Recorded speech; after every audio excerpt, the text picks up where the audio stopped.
سلاوێکی تایبەتی تر لە پێشکەشکردنی بەرنامەیەکی هونەری تر لە گشت بینەرانم بێ. من ستایش محەممەدی ئەمڕۆ لەگەڵ خاتوشەیین تاتایی کە وێنە کێشێکی زۆر سەرکەوتون چاوپێکەوتنێکی تایبەتی تر ئامادەیە تاوکو پێشکەشیەوەی ئەزیز و خۆشەویستمی بکەم. هەتاکوونێ کۆتایی بەرنامەی ئەمڕۆژ هەر لەگەڵ ما بمێنەوە تاوکو بزانم بەرنامەی ئەمڕۆمان چی لە هەک بەیایە.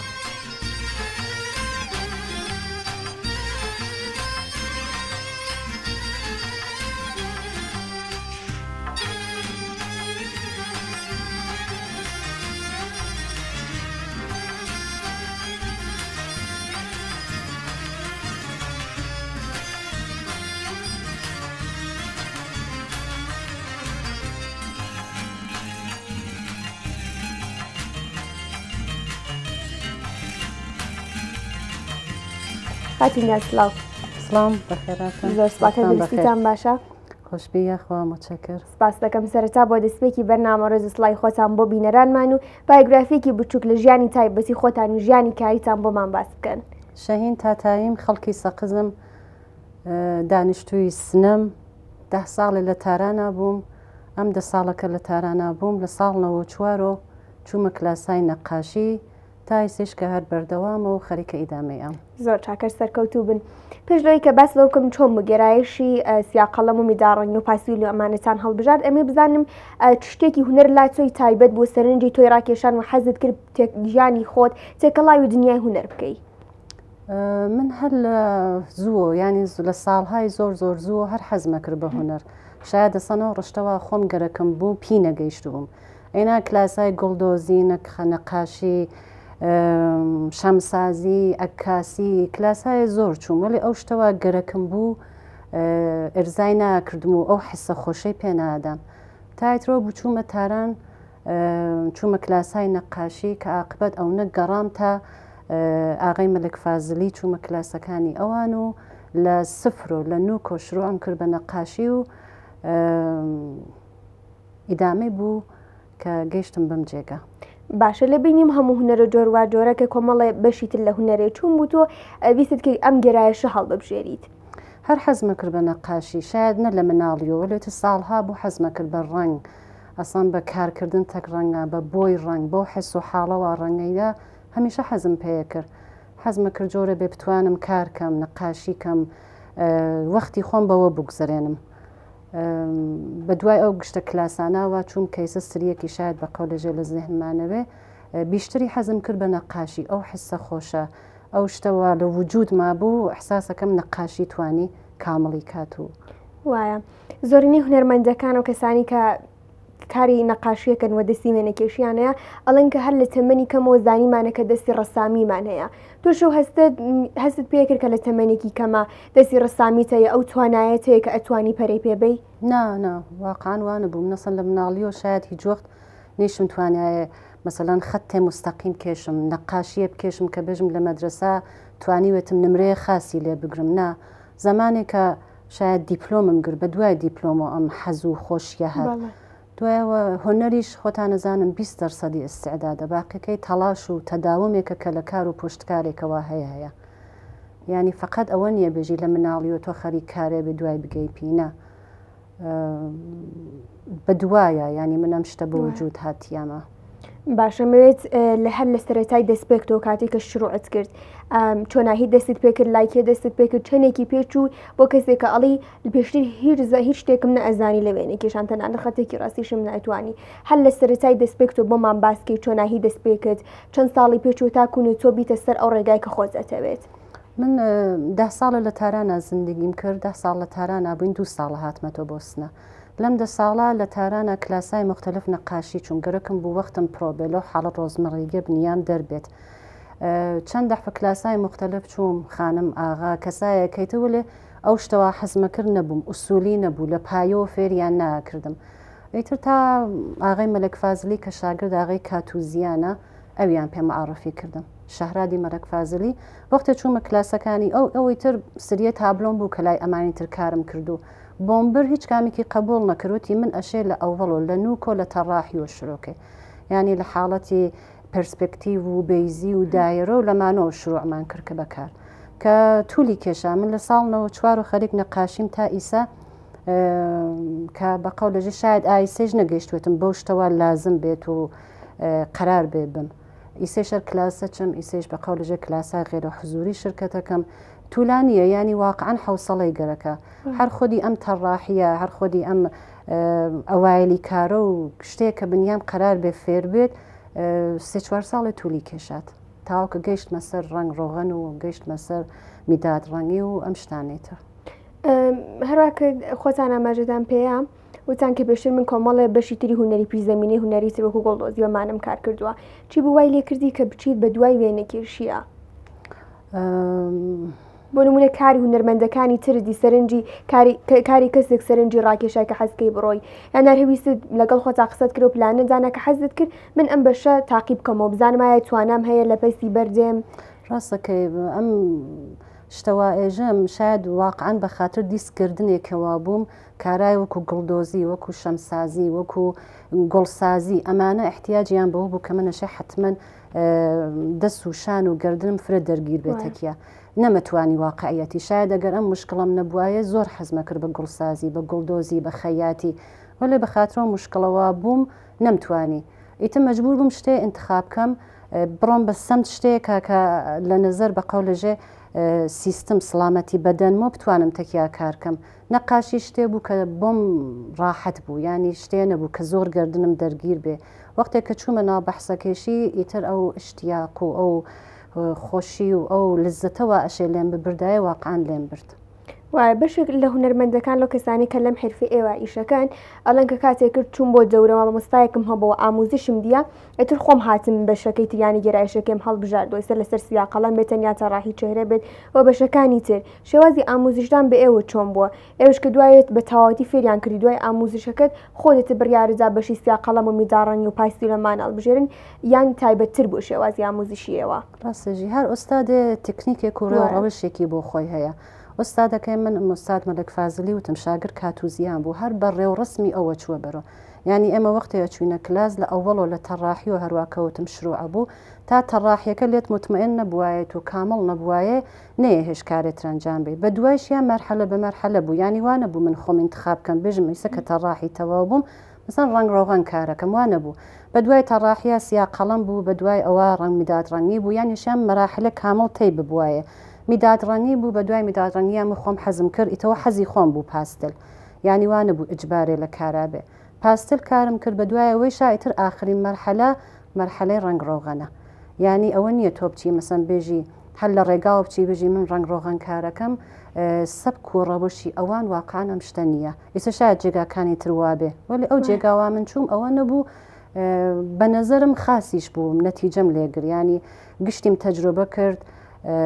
زۆر خۆش بوو بۆ منەم شتانە ئەم مەرحەلانەوە تێی بوو بووم وایە تەواوی و بەشانەی کار کردووە وایە بەڵێ هەر ئێستش بەردەوامی لەسەر گشتی بەشەکان یا تەنیان لەسەر دوو دانەیەکیان یا یەکدانیان زیاتر ڕسمە کێشیتەوە ئیسە بیشتر ڕنگ ڕۆغان کارەکەمە لە بیناوبین بۆ چەندە مەسا نێونی لە بین حەزەکەم پاستل کارەکەم سیاقەڵەم کارەکەم میداد ڕەنگی شاید کەمتر مەسەن هینم کردوێ وەلێ پاستل و سیاقەڵەم بۆ چەنە ئەویش لە کنار هەر ڕنگ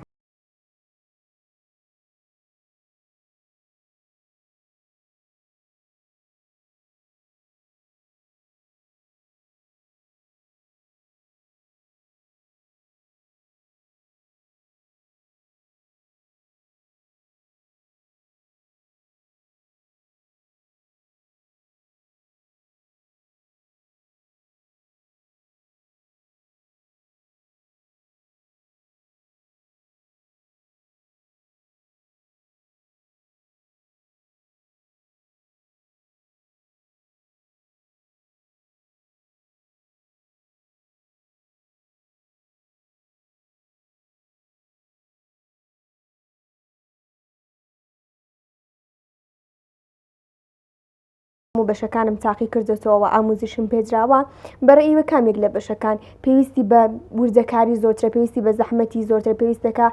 کە زیاتر ئاموزشی لەسەر ببینی کامی زیاتر قورسایی و زەحمەتی زۆرە وەڵا ئەم سوالە وایکەی بۆ نمونە هەنێکە لە سیا قەڵەم پێویستی بە وردەکاری زۆرتر یا هەنێک کەسە لەنا لە هوەرێکی تر لە گرایشێکی ترە لەنا ئەمە ئاسانترە بەس لە ڕووی ئەبزار و لە ڕووی تکنیکی زۆرترە ئەبزاری پێویستی زۆرتر زانی چۆنە ئێمە ڕئال کارەکەین سەبکێ من ڕئالە ڕئالی ژیانی واقعی شتێوا هەیە و شتێوا منێوینم بدونە هیچ کەم و کاستی بدونە هیچەوە کە خۆم شتێکی پێ ئیزافەکەم ئەشێ و شتە بکێشریە ئەوەیە تۆ فەرقێ ناکات چ سیا قەڵەم کارکەی چ ڕەنگ ڕۆغن کارکەی ئەو جزئیاتاشە دانە بەدانە کارکریە مەسەن وەکو سەبکەکان تر نییە تۆ بێژی مەسەن شتێ لە زێحمایە مەفهومی شتەکەگەێنم نەقاشیەکەکەم فقط مەفهوم بگەێنێ وان نییە ئەمە تۆشێ ئەو شتەوە ئەوینی کامەڵ ئەوە ئیجرا بکریە ئیتر جوان بێ جوانە کێشریە ناشرین بێ ناشرینە کێشریە یعنی هیچ شتێ دخاڵەتی تیای نییە ئەوەیە جزئیاتی زۆرە زەحمەتی زۆرە حوسڵەی واقعەن زۆر گەرەکە ینی کەسێگەر حوسڵەی نەوێت و تااقەتی نەوێ واقعەن ناتوانێت ئەم کارە ئیدامە بایسە شاید سەبکەکان تروانەوێ وەلێ سەبکی ڕئال وایە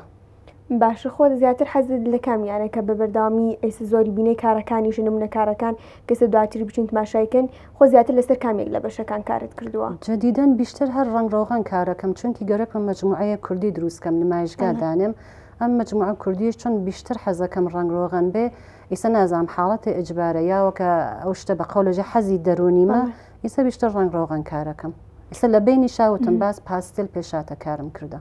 باشایە هەر کامێکی تکنیکێکی تایبەت بخۆی هەیەکە بێ بزانن مسلمە هەر کامێکی بەنۆعێکە وەلێ پایۆ و ئەساسی گشتی یەکێکە هەرو بیس و هینەیەوە تۆ فێرەوی لە ئەووەڵۆ ئیتر بە تەمرین و تکرار و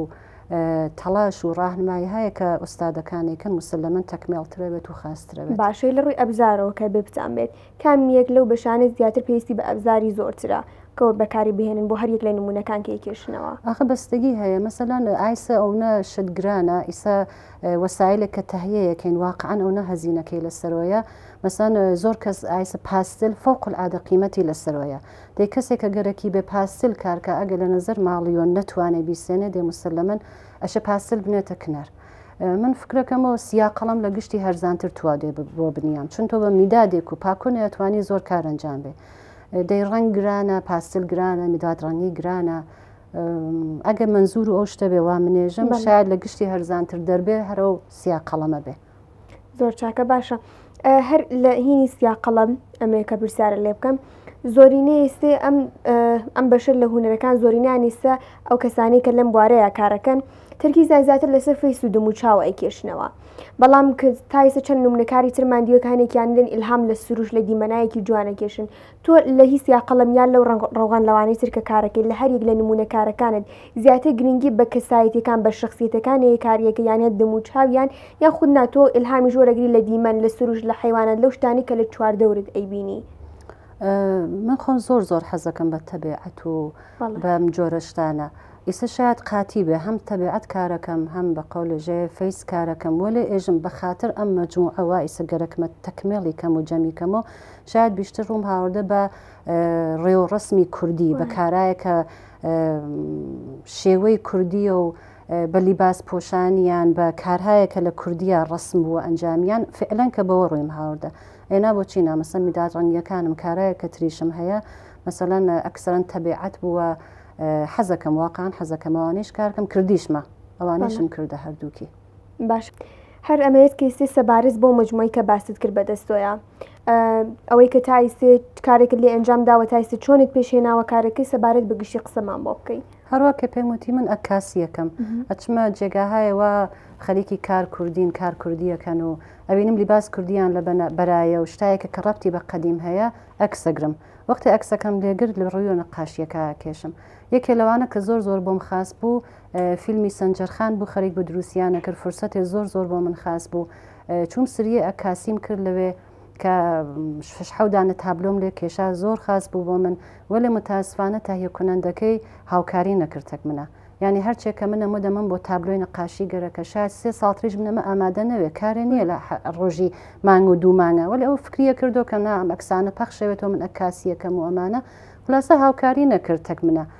ئیتر وەلی ئەکسایەکە لەوێ گرتم زۆر بۆ ئەم مەجموعەی من خاص بوو ئیتر بە دوایش یا قرارە چمە ناو شار و بگەڕم و کەسایە کە معروفن حەزەکەم ئەکسیان لێگرم مەسەلەن کەسایە هەن لێرە خانمایە کە زۆر موافقن وەکو خان چایچی حەزەکەم بچم ئەکسی لێگرم حەزەکەم لە وەختی شێعر وتنە لەو حس و حاڵە لەو جێگا خۆشەوە هەیەی ئەکسی لێگرم و نەقاشی لێکم کاتم مجموعەکەی تۆ زیاتر شخصیەتەکان لەسەر فعلەن ئەرەوەڵا بە احتماڵی زۆر حەزی شەکەم بچمە دێهات بچمە جێگاهایە لە تەبێعەت و سروشت و ئەمانش ئەکسگرم و لە پێش نەهاتە بم فعلەن جارێ هەر هام لەسەرەوە کە لە پۆرترەکانیان لە نوعی کارکردنەکەیان و لە بیشتر هەر پۆرترەیە فعلەن کاتم مجموعەکەی تو زیاتر تەرکیز دەکرێتە سەرەوە وەکار لەسەر ئەوە کردو کە بتوانانی جابوونەریت و کەلتوری و کوردەواری زیاتر نیشانسە لە ڕووی جلوبەرگەوە بێت لە ڕووی کەسایەتە بەناوبانگەکانیانەوە بێت ئینشەڵا کە توانوێتم ئەو حس و حاڵە بگەێنم ئەو کارە ئەنجام بم باشە زیاتر تەرکیزە لەسەر چی کام بەش داوەوەی کە زیاتر جلوبەرگەکانی هەر ناوچەیەک لە کوردستانت بۆ مهم بۆ چونکە لە ڕووی جلوبەرگەوە هەر ناوچەیە بۆ ناوچەیەکی تری کوردستان خاوەن جلوبەرگێکی تایبەت بخۆیی کوردەواری یانە بۆ نمی زیاتر لەسەر کەسایەتە بەناوبانگەکانی یان لەسەر کەلتور و جابوونەریتەکانمان ئەوەی کە لەسەر جشنەکانمان زیاتر تەمەرکوزت لەسەر کامێک لە بەشەکانی کردووە کە بچەوێت ئەو شتێکە لەنێو مەجموعەکەت هەیە خەڵکە کاتێدی کە هەر سەیری کرد بزانێ بۆ نمونەمە دابوونەریتە زیاتر نیشان داوە ئەمە زیاتر جلوبەرگی کوردەواری نیشان داوە فعلا ئەو هینە بۆ من ئیمکانی نەبووە حەزەکەم بچمە جێگاهایە کە بە قەولی تۆ بتوانم ڕێوڕەسم حتا لە زەماونەکانە لە هەڵپەڕکێ لەمانە بتوانم نەقاشیکەم و لە ئەم شتێشتا بۆ من هینی اتفاق نەکەوتە فعلا بیشتر شاید تاکیدم لەسەر نوعی لیباس و پوشش و ئەوختەنە لیباسێکە لە ناو کولی ئێران و لە ناو کوردیا هەیە چون من لە سنەمایسە ئەوختەوتم ئەو 10 ساڵیش لە تارانە بووم بۆ من ئیمکانی نەبوو واقعا شار بە شار بگەڕم و ئەم کارە ئەنجام بم فعلا فکرەکەم هەر لیباسەکە لیباسی کورسانی و نوعی پوششەکان فکەم مختص بە خۆمان بێت فعلا باشە ئەمە یەکەمین مەجموعاتە یەکەمین تەجروبەتەوەی کە مەجموعەیەک بگری بەر ئەهدا وەکاری لەسەر بیا پێشتر مەجموعەیەکی تریشت کار کردووە ئەگەم منزور و نمایشگایە کار بۆ نمایشگایە کە ئەمەشە کار بۆ نمایشگای ئەمە بۆ نمایشگا گەرەک مەتاهیەکەم بە عنوانی یەک مەجموعە کە مختص بە خۆم بێ ئەرێ ئەو وەڵدانەیە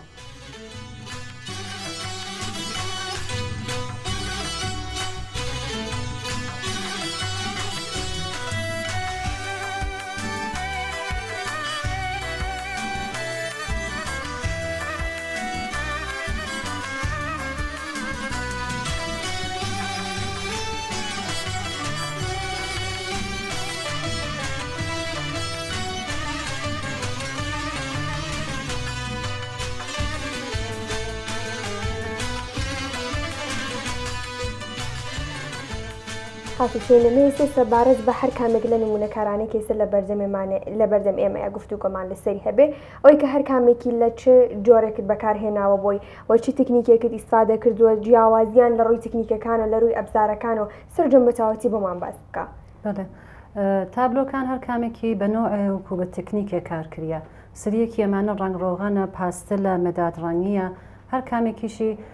بە وەسیلەیە کارەکریە تکنیکی مەخصوصی خۆی هەیە مثلەن کارێ وەکو پاستێل لە پشتسەرتانە ئەیبینن کارێکە بە میداد و گەچهایەکە گەچی پاستلی پێژن بەوە کارەکریە زۆر زوو دێ بەدەست یاین تۆ لە عەرزی ڕۆژی دوانە ئەگە مەهارەت و بێ لە کارەکەی خۆتا توانی هەمچین کاری تواوکەی وەڵێ مەسەلەن کارێ وەکو ڕنگڕۆغان وەکو میداد ڕەنگی کارێکە واقعەن حوسەڵە و سەبری گەرەکە یاین تۆ زەمانی زۆر شێدانی بۆ ئەم کارە تابلۆی شاید مثلەن هەم تابلۆ کە من کارم کرد شاید 4 مانگ 5 مانگ تولی کێشە حوسەڵەی گەرەکە زەمانی زۆری گەرەکە میداد ڕەنگی شەروە میداد ڕەنگیش واقعان کارێکەوی شەر زۆر ینی بنیام وادارەکە بە سەبر و ئارامش ینی ئەو ناشێت تۆ لەسەری حوسەڵت بێ ئەو نە ئارامش و بێ لەسەری کارکەی هەر ناخوداگا خۆش و بەو سمتە ئەڕۆیت و کارەکەی فەرقەکایتر هەر کامێکی بە نوعێکە و بەستە بە ڕۆحیات و شەرایەت هێوات و کارەکەێت و وەسایلێوا هەتا هەر کامێکی متەفاوتە باشە لە ڕووی ئەو وەسالانێکی پێداویستی کارەکەی کامی زیاتر وەسایلی هەوێت لە نظر هەزینەوە منزور لە نظر وەسایلەکانە بۆ نمونەکە لە پاستی لە تەنیا بەگەشتی پاستی لەو تەوا بەکاری هێنی لەگەڵ وەستەفەی کە لە بەردەستایە یان نابوون لە ڕنگڕەوەکانی ئەو وەسالانێکێتەوێت زیاترە بەکاری بهێنی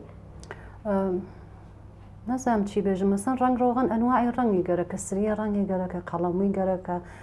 پاستل هەروە پاستل گەچی گەرەکە مقاوای مەخصوص بەخۆی گەرەکە نوعی مدادی خاصی خۆی گەرەکە میداد ڕەنگیش کەیترۆر بە قەولەژە جعبەهایەکی زۆر گەورەیە 120 ڕەنگیە هەر کامێکی وەسایل واقعان هەزینەی هەیە ینی وانە تۆ بێژی بتوانی بە کەمترین هەزینە نەقاشی نازانام ئیسا سیستم و شێوەوا من کارەکەم شاید کەسێتر کارکاوانەوێ ولی ئەو سیستمەوە من کارەکەم واقعان وەسیلەی گەرەکە و هەزینە بەرداریشە. باشە لە کام یەک لەم کارانات جێگای ئیشتبات کەمە ئەبێت بکۆشی کە کەمترین ئیشتبا بکەی ناتوانیەوە کە ئەزنەوە دیسان دەست پێ بکەوە ولی کامی هەیە کە گەر ئیشتباش بکەی کێشەیەک نییە بە شتێکی تایبەتامە مەوادێک بتوانی پاکی بکەیتەوە ئەو جێگەیەکی هەڵەیەکت یا ئەنجام داوە دووبارە دروستی بکەیت. شتێک کە زۆرشی خەتاو کەم بێت و زۆر دقەتیتیاکەی پاستل و مێدادڕانیە چۆن پاکردنەوەی زۆر دەردسەرە وانە تۆ مەسان بێژی من قسمەتێکی خراپ کەم پتانم پاکی کەمەوە لە ئەوڵ و دروستی کەمەوە ئیتە زۆر بە سەختی ئەم کارە ئەنجامەیە ئەوەیە کە بنیام واقعان تەرجێحە ئەوە دقەتیتیاکات و سەبر و حوسەڵی بێ کام ئیشتبا ڕۆخنات وەێ ڕنگڕۆغەن جێ هەیە تۆ ئەتوانی مەسەڵەن کارە بارها و بارها ببینی خاص نییە بە دڵ و نییە موقعەتی خراپە خاص دەرنەهاتە ئەزنەوە لە ئەوڵ و کارکەیتۆ لە سەریە زۆر چاکە باشە سەبارەت هەر بەم چواردانە تابلۆیکە لە بەردەستێمایە ئەمێ بزانم کە هەر کامێکی لە شتێکی تایبەتی هامت بۆی وەرگتووە و ئەم بڕیارە داوە کە ئەم نمونەیە دروستکرد لەسەر ئەم تابلۆیە. مسلەمەن حس و حاڵی بنیام زۆر تەئسیری هەیە لە کارێوە ئەنجامیات هونەرمەندیش و خاصیەتەی هەیە هەر اتفاقێکە لە هەر کوێ بکەوێ ئیسە فەرق ناکات چ دنیا بێ خانەوادە بێ جامعە بێت تەئسیر دانێتە سەر ڕۆحیاتی بنیە هونەرمەندی شەتوانێ خاصیەتی ئەوەیە کە ئەو حس و حاڵەوە هەیەی سە من کە نەقاشم بە عنوان نەقاشێ بە تەسویری بکێشم دانێ نەوازەندە دانێ ئاهەنگساز ئەوان بەنەوەیت و گشتی هەر کامێکی بەنەوەیتە وەێ من نەتوانم ئەو شتە و حاڵەوە هەمە بە تەسویری بکێشم ئەم دانە تابلۆوای بینن اتفاقێکە کەوا لە زندگی مناڕۆخیدا شتێ بوو کە زۆر ناخۆش بوو بۆ من و حەزم کرشتایە کە مەسەن لە ئاغام بە جێما بتوانم بە تەسویر بیکێشم و هەمیشە ئەم شتە لە بەرچاوما بێکە هەمچین شتێ دەراتە ئیتر ئەمانی توش بەستگی بە حسێ دەرونیم وا هەیە سەوتم بێجگە لە مەجموعەکە کە من مەجبورم لەو مەجموعە مەسەلەن شتایەکی کوردی بەکاربەرم مەسەن ئەم ئەکسیت وا بە پاستێل کارم کردە ئەمە خۆشەویستیەکە کە لە وجودی منابووە مەسەن کچەکەم خۆش کرد بووە لە حسە لە حسێک کە مەسەن ئەمەم کێشە زۆر حەزم کردە بەو کە مەسەنم کارم ئەنجامدا ئەمەش باسمە بە قەڵەژە شاید شتێ ئەحساسی بێت شتێ بێ کە لە وجود مایە حەزم کردە بیکێشم وەلێ باس هەر بەو لیباس کوردی و بۆ ڕەنگی و بەو شتانەوە وجودی بووە کارەکەی جوانتر کردە. باشەی ئێمەیانچی لە ڕچی ئیلهامت وەرگرتووە کە دەستت پێ کردو بیکێشیتەوە ئەمە هەروەوتم قبلە نیژوتە من چون سەر فیلم بەرداریەکە ئیتە چۆن فیلمەکە کوردی بوو ئەگەڕان بۆ کەسایە کە بوونم لیباسی جوان لە بەریانە بێ قیافەیان جۆرێ بێ تقریبان کەمێ بکرد بێ دەستکاری نەکریایە وەکو دمچاوهایەکی وا ئیسە هەیە شتێ بێ کە تقریبان کەمێ قەدیبی منم خانمەم پیا کرد زۆر حەزم پێ کرد یەکی لە کتەرەکانی ناو یەکێ لە بازیگەرەکانی ناو فیلمەکە بوو کە هات لطفی کرد و وێسیا و ئەکسم لێگرت و ئەم کارە دەرات باشە ئێمەیان لە چێل هامت وەرگرت میدادڕانگیەکانیش جز ئەوڵ کارەکانم بوو ئیتروتم هەرا بە مەرحلە چووە بەرۆ یەکێ سیاقەڵم بوو ئەوڵ دوای میدادڕەنی بوو زۆریش من حەزەکەم بە تەبیعەت و بە گوڵ و بەم جۆرە شتانە ئیتر لە میدادڕانیام حس و حاڵم زۆر بوو کە مەسەلەن لە گوڵ نەقاشی کەم لە تەبیعەت نەقاشی کەم میدادڕەنگیەکانم ئەکسرە ئەگەر بموێ هەرم شتانەیە کە ئەمیش دانێ لەوانەیە باشە لەسەر ئەبزاری کارەکەتان ڕێی کە ڕنگڕەوغان کە دیمان کە لەسەر بووم بوو کە کێشاتان هەر کامێکی فەرقەکەتر ڕنگڕۆغان لەسەر پارچەیە چوارچێ و بۆی دروستەوێ لەسەر پارچە دروستەوێ وە لە کارێ وەکو نەقاشی وەکو میدادڕەنگی و وەکو پاستێل لە ڕووی مقەوا کارەوێ بکەیتە مسلەمە نوعی مقەواکانیش فەرقەکە هەر کامێکی مقەوای مەخصوص بەخۆی هەیە مەسەن پاستلەشە مەخصوص بەخۆی بێ میدادڕەنگیش کێترێش باشەمی سەبارەتر بۆ ئەبزاری ڕنگڕۆغانیە قسە بکەم لەوانەیە لای بینەرەکانم مەراقی و پرسیاریان کردبێ کە کاتێک کە مەشغوڵبی ئەتکێشاوە دارێک لە پەنای دەستۆدا نابوو ئەمە بۆچی سەبەبی چیەکە شتێکە کاتێک مەشغوڵی بەڕەسم کێشانەکەی ئەمە لە لای خۆتەوە دانی ئەو هینە وەکو تەکیەگایەکە کە چون وتم ڕێعال کارێکە زەریفکاری زۆرتیایە جزئیاتی زۆرتیایە تۆشە جزئی ترین شتیش کارکەی مسلەمە دەست لەرزشی هەیە تەکانێکی هەیە ئەو دارە باعثەیە کە تۆکو تەکیەگایە دەسە خەیتە سەری ئیتر ڕاحەتی بۆ کارکردن ئێستا شاید وتم سەبک و ڕەوشی ئێمە وایە من زۆر کەس لە نەقاشەکان ترەبین مەسەڵەن تەرس قەڵەمکردنیان فەرقەکات ئەسڵ لە دار ئیس لەو چێوەی استفادە ناکەن وەلێ ئێمە وایە مەسەن ئەو دارەدانین بە عنوان تەکیەگایە دەسە خەینە سەری کا خەتای کەمتر بێ لەرزشی کەمتر بێ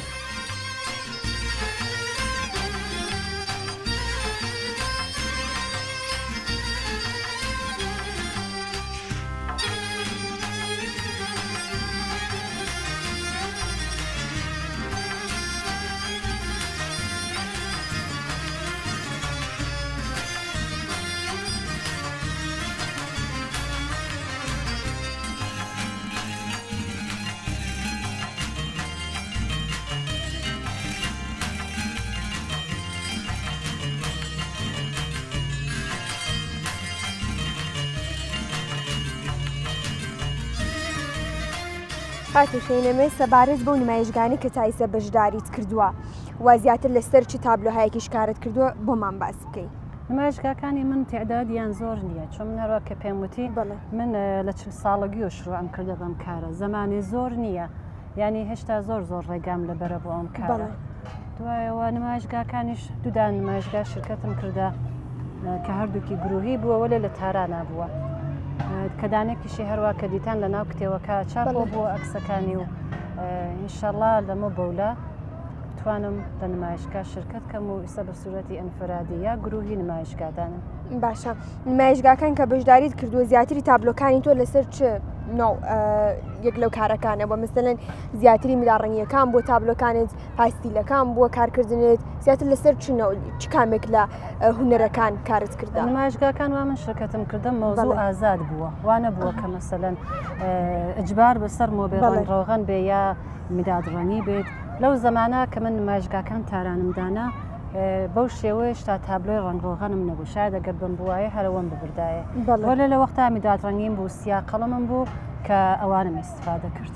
باشە شێوازی بەشداریکردن سانی نمایشگاکان کاتێک کەڵی بە سوورەتی گروهی مەبەستان چ یانیا مەسەر کامێکتان ئیزن و ئیجازەی و هەتانی 2 تابلۆ 3 تابلۆ بکەن ئەوە خۆی کارەکە بەڕێوە ئەوە و ڕەهبەری گروهە بە قەول خۆی تەکمانە ئرتباتە گرێ پێمانێژە شەرایەتی نمایشگاکە چۆنە ئیسا بە دڵخوا دانێ دوان هەر کەسێ هەر چەندانە کار حەسکات ئێرائەی ئات و لە نمایشگا دایەنێن. باشە هەر لە سەرەتای دەستپێکی کارتەوە زیاترەوەی کە تۆ دوای چەندین ساڵی جەستەکرد بەم هونەرە زیاتر ڕێک هاتن لەسەر شتێک بۆ زۆر قرس بوو بۆ زەحمەت بوو ئەو کاتی کە دەستت پێ کرد.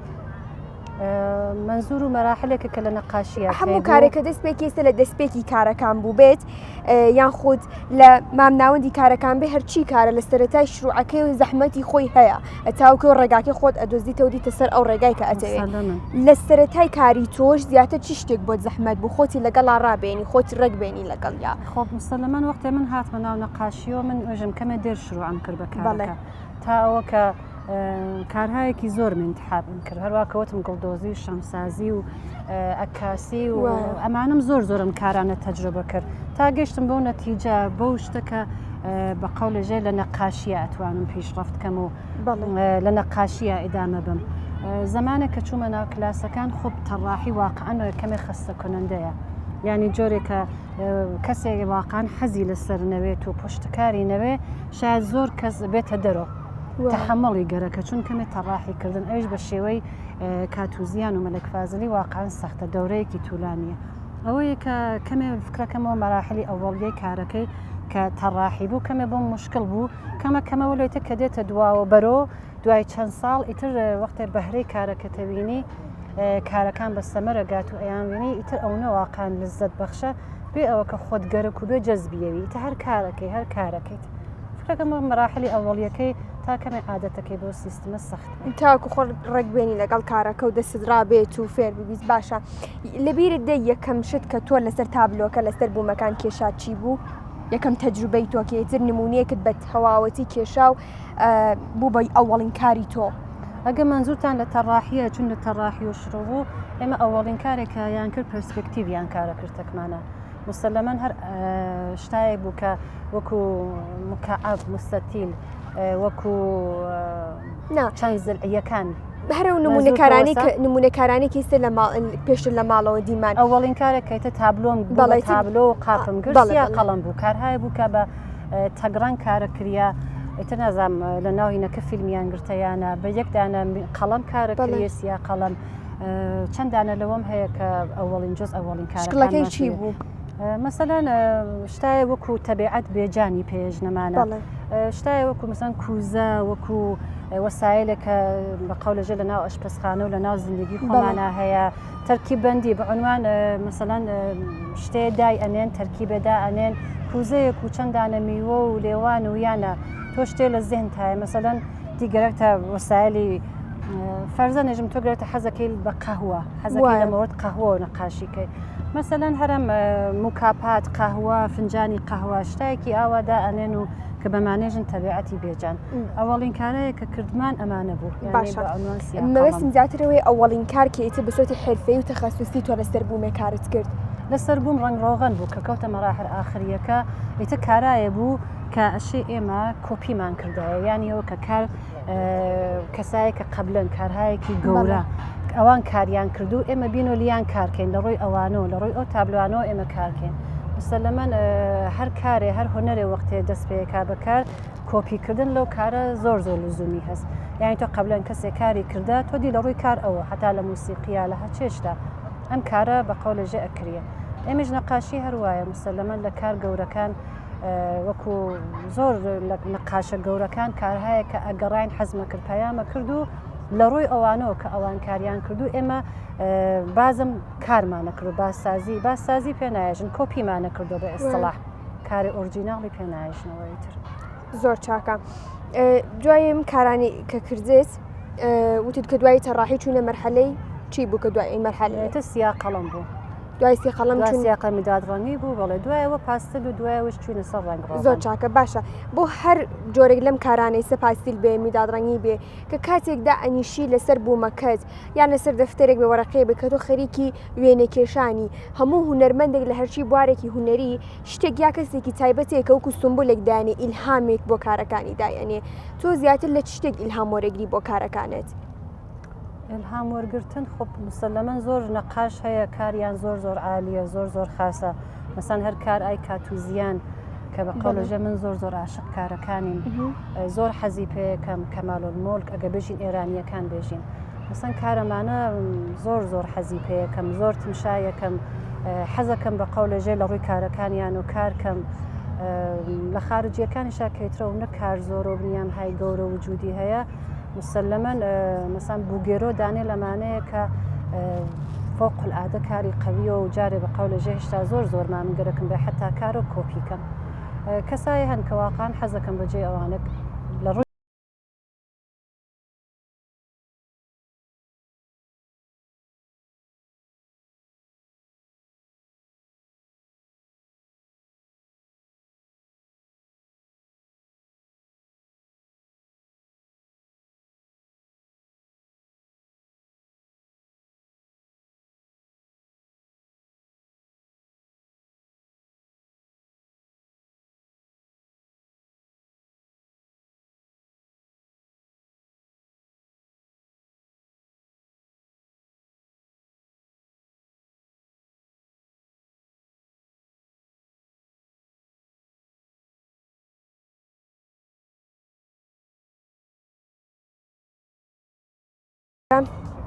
لە چ ڕێگایەکەوە زیاتر خەڵک بە کارەکانی تو ئاشنا بوو لە چ ڕێگای زیاتر کارەکانت بە خەڵک نیشاندا خب کارەکان یەکێکی مەسەن نمایشگاکان خۆی تاسیری هەیە دوایەوە ئەترافیان و وەلی فکرەکەم و نەخشێ مؤثر کە لە گشتی زیاتر بوویەتی ئینستاگرام بووە ئینستاگرام تعدادێ زۆر زیاتر توانیەتی کارەکان بە قەولەژێ مەعەرەفی کا بە خەڵک و بیشتر بمناسن کەواتە کەڵکە لە تۆڕە کۆمەڵایەتیەکان وەکو ئینستاگرام گرتووە زۆر چاکە ئەمێت بزانم کەم دوای ئایسە لە حاڵ حازرا سفارش و شەش وەرەگریان تەنیا کار بۆ خۆتە چەنە سفارش وەرەگرم سفارشیشم بووە ئەنجامم دات و ئەگەر بازیش بێ ئەنجامیان بۆ چەنە زۆر چاکە دوای چەند ساڵ توانیت کارەکانت بێنیتە مەرحەلەی سفارش وەرگرتن وڵاوت مایسە من حەوت ساڵە خەریکم کارەکەم لەو کاتی دەستی پێکردی سفارش نەوەڵا من ئیم ساڵێتە دەستم کردە بە سفارشگرتن و ئەو وەختە ئەگە قرار بێ کەسێ شتێکی گەرەک بێ بۆی بکێشم و ئەنجامی بم باشە زیاتری سفارشەکان کە وەریەگری زیاتری داواکاری خەڵک لەسەری کامێک لەو شتانەی تۆ ئەنجامیە سیا قەڵەمە لێداکان ڕنگڕۆغانی چونکە کاتێ دێنێت تۆ پێیان ئەڵێ کە من ئەم نمونونەکارەکانی من شێو ئەزە کارەکەم سەرەتا کە سفارش وەرەگری وایە کاتە خەڵک زیاتر داواکاریان لەسەر چ جۆرێک وەری کامێک لە کارەکانتە وڵاتە بەستگی بە سەلیقەی تەرەفەیە هیوای ئێژە سیا قەڵەمم گەرەکە بیشتر سیا قەڵەم و ڕنگڕۆغەنە کەمتر میداد ڕەنگیان گەرەکەوێ یاوە کە بێژم پاستل بیشتر لەسەر سیا قەڵەم و ڕەنگڕۆغەنە باشە ماڵەوە تانگەوەنی کە سەرنجی دێکۆراسیۆنی ماڵەکەتم دابێ پڕ بوو لە کتێو وابزانم کە عیلاقێکی زۆرە بە خوێندنەوەی کتێو هەیە سەبارەت بۆ ئەوەی کە زیاتر چ جۆرە کتێوایە کە خوێنیتەوە ئایا کە کتێوەکانی خوێنتەوە بۆ یەکە کاریگەری لەسەر دروست کات ئەسیری زیاتر لەسەر کارە هونەریەکانت دابنێ کە بۆم باس بکەی؟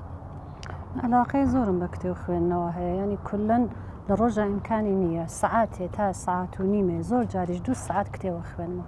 ینی ئیمکانی نییە ڕۆژێ بدونە خوێندنەوەی کتێو سەرکەم، شەوانە بەر لەوە بخەوم حتمما کتێوە خوێنمەوە. ئەوەیە تەک زندگی بە کامڵەن ئەجین بووە، بدونە ئەوە واقعان ناتوانم، ینی بۆتە هاودەمێ بۆم کتێو شتێکە کە بنیان بە قەولەژێ تەک دنیایە ترا ئەسڵەن ارتباط بنیان بڕقەرارە کات و ئەتوانی تەکیابیت و تەک کتێوە واقعان وەکو قەدیمە یاود بهترین دوست کتاب است واقعا واسە، ینی ئایسە من وا عادەتم پێگرتە ئیمکانی نییە بدون کتێو بتوانم زندگی کەم. زیاتر حەز لە خوێنەوەی جۆر کتێوایەکە؟ وەڵا بیشتر من ڕۆمانە خوێنمەوە، ینی شاید پێشدێ لە بەحسی ڕەوانشناسی و فەلسەفەهایە کە زۆر سادە بێت و ڕەوان بێنە بێژم شتایەکی زۆر زۆر سەخت، شتایە کە ڕەوان بێت و ڕۆمان بیشترە خوێنمەوە. باشە، ئایا تایسە بووە کە شعرێک بەیتێک لە شعرێک یان خود نووسینێک دیالۆگێکی تایبەت وای کردبێت لە تۆ کە وەکو ئیلهامێک دای بنیت وە لە نمونونەکارێک تا ئیلهامە دۆرگرتبێت لەو شعرە لەو دیالۆگە دروست کردبێن ئەم تابلۆکانت؟ پێشاتە مەخصوسان لە سیاقەڵەمە ئەگەر قرار بووە شعرێکم خوێندوێتەوە شاید ئەو نەحەزم پێ کردووێ کە ئەکسی خودی شاعرەکەی نووسی کێشاوێ، ئەسە من ئایسە ئەکسای وەکو شێرکۆ بێکەس وەکو فروغ فەرەخزاد وەکو محەممەد ئیبراهیمە جعفەری وەکو ئەحمەد شاملو وەختە شعرەکانیانە خوێنمە ئەو نەحەزیان پێ یەکەم ئەکسەکان خۆیانە کێشم. باشە هەبوو لە نمونەیەک سایایی لە تابلۆکان تاکە کە کاتێک کەسێک سەیری ئەکا وەکو بینەرێک هەستکە کە خەریکە مەفهومێک ئەگەێنێت دەنگێک ئەگەێنێت مسلمەن نەقاشی حتمما شتێکی تایە مەفهومێکی هەیە بۆەوە واتم شایەکە ئیسە بەرداشتی هەر کەسێ شاید فەرقکات و بە قەولەژێ شتێ بێ وەلە لە کولە نەقاشی ئیمکانی نییە بدونە مەفهوم بێت. هەروەکە زین تۆ خاتونێکی ژیانی هاوسەرگیری پێکێناوەوەی کە منداڵیشت هەیەوەی کە کاری هوەریش ئەنجامای بەتابەت زۆرینەی کارهوەریەکانی تۆ نمونونەکانی تۆ تابلۆکانت پێویستی بۆ یە کاتێکی زۆری بۆ تەرخام بکەی، چۆن نایەتوانی و خاتونێکی سەرکەوتو بۆ هەر کامێک لەو شتان ژیانی تایبەتی خۆت بۆ هەر کامێک لە کارە هوەریەکانت بە تەواوەتی کات بۆ هەموویان دابنی؟ مسلمەن بەرنامە ڕێزیکردن لە زندگیە زۆر زۆر بنیامەواتە بەرەوە ئەگە بەرنامە ڕێزیت بێت ئەگەر نەزم و بێ لە ناو زندگیتە مسلمەت بەو شتەوە گەرەکتە ئەو شتەوە حەزی پێەکەیت و لە ئەولەویەتی زندگیتایە ینی بە قەولەژەم نیسە نەقاشی بۆتە ئەولەویەتی زندگیم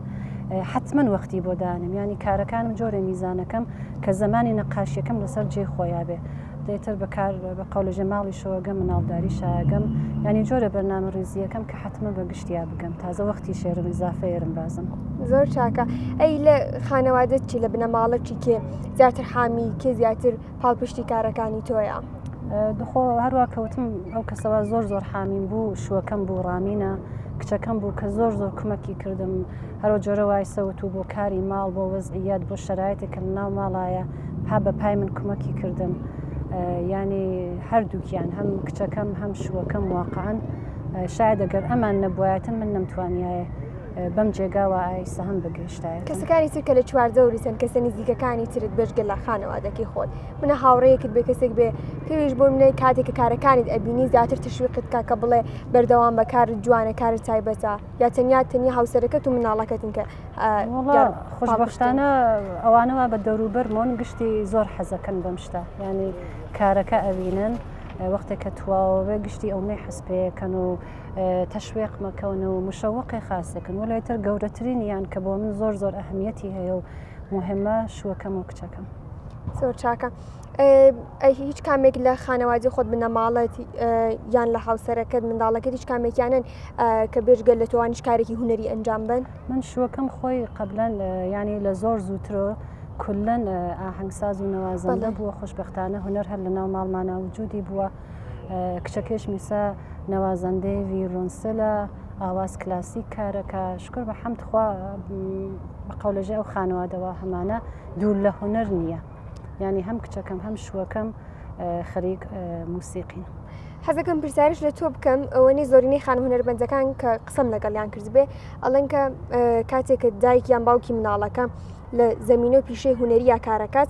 کاریگەری تەسیری لەسەر مناڵەکە دابنێ کە حەز کاچێتە سەر پیشەی باوکی چێت سەر پیشەی دایکی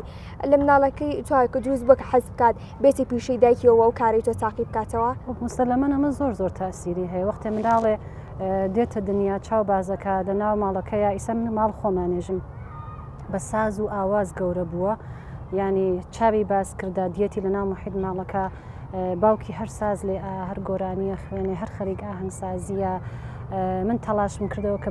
مەسەن نەقاشێ هەر کار نەقاشیم کردا ئیسا ئەوەش نەبووە کار هەیە کە لە بەلاوەتر کردمە مسلەمە لەسەر ڕۆحیە و لەسەر